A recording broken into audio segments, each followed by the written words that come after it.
Hello everyone. In this lecture, I'm going to introduce to you the interface of Rhino and some of the fundamental knowledge about how Rhino operates. So first of all, I'm off campus at home. In order to open Rhino, you need to connect to VPN, which the bar of VPN is at lower right hand with a small button. If you put over it, it says Cisco. So click on it and click on connect and making sure this address is correct, which is vpn.qatar.vcu.edu. So once you connect, you should sign in with your username and password same as your email.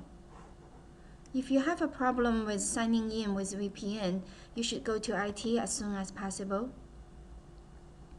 Okay, once we sign in from VPN, we should be able to connect to Rhino. And keep in mind that if you are on campus, then you do not need to connect to VPN. You're already on the server. So let's start to open Rhino. One thing you could open Rhino is, since I've been using it, it's actually on the list that I can right away open it. But I'm not going to do it because if I open it this way, it opens standard Rhino 5. But I would like to open a different Rhino. So I go to All Programs, I look for Rhino here. And there are a few options. If your computer is installed correctly, you should have option Rhino 5 64-bit. We will select the 64-bit. The reason that we use the 64-bit is because it's faster than the regular Rhino. And also, we will not use the safe mode. We will use 64-bit, but not the safe mode. So Rhino opens now. Okay. And it seems like it just opened right away without asking any questions. Although sometimes you might be asked some questions. For example, you might see this window, which preferably you should see this window, which is called Open Template File. So if you see this one, you should always select Large Object Millimeter. If you did not see, you should still change this one as Large Object Millimeter. So like what I did, refresh your screen. So that the reason that we use millimeter is because a lot of interior modeling which requires you to get to the precision of millimeter. So if you select as a meter, you will not be able to model anything smaller than 1 meter, which is too big for interior design. So once you first open, you should sort of see 4 screens: top, perspective, right, and front. And you should also have a whole set of toolbar on top with a standard and many different tags. And you should also have sidebar, which on your left hand side. So this is a correct space for us to work with. So if you have problems with this standard interface, you may need to go to IT, let them solve the problem, which in the future, if anything that related to software and the function of software, you should go to IT.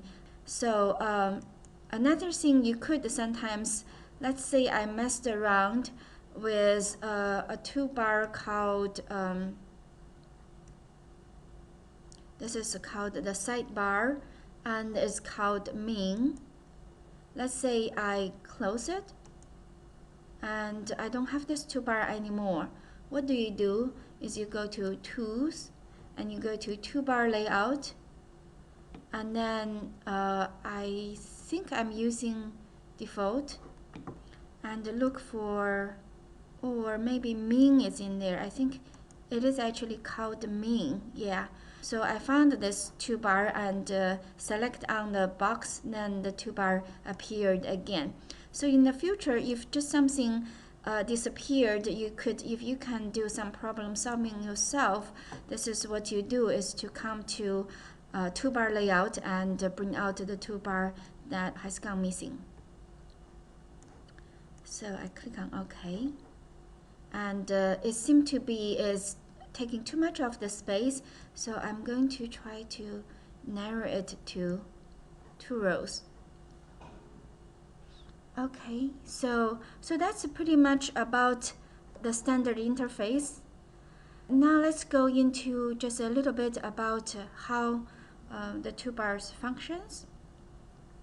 So of course you got a whole set of pull-down menu. The next thing is command line, which you can expand and see the history of your command line.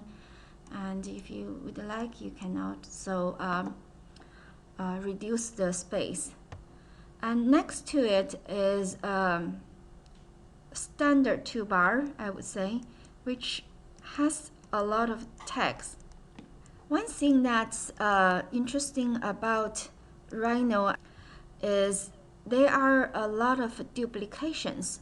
So it is possible that something you could find from your main toolbar, which is on the side, or on the top, called whatever name that they are called, you might be able to find under the pull-down menu.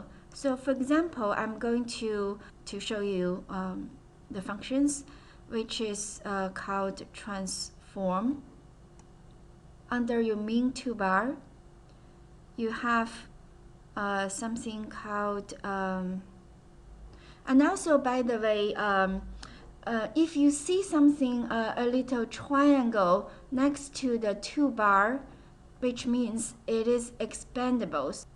Any of the one that attached with a little triangle, it can be expanded. And if I wish, I could also drag it. So this thing right here is called the transform, right? So of course there are so many of them under this toolbar. There's also transform right here on top. On the top toolbar, there's also transform under your pull-down menu.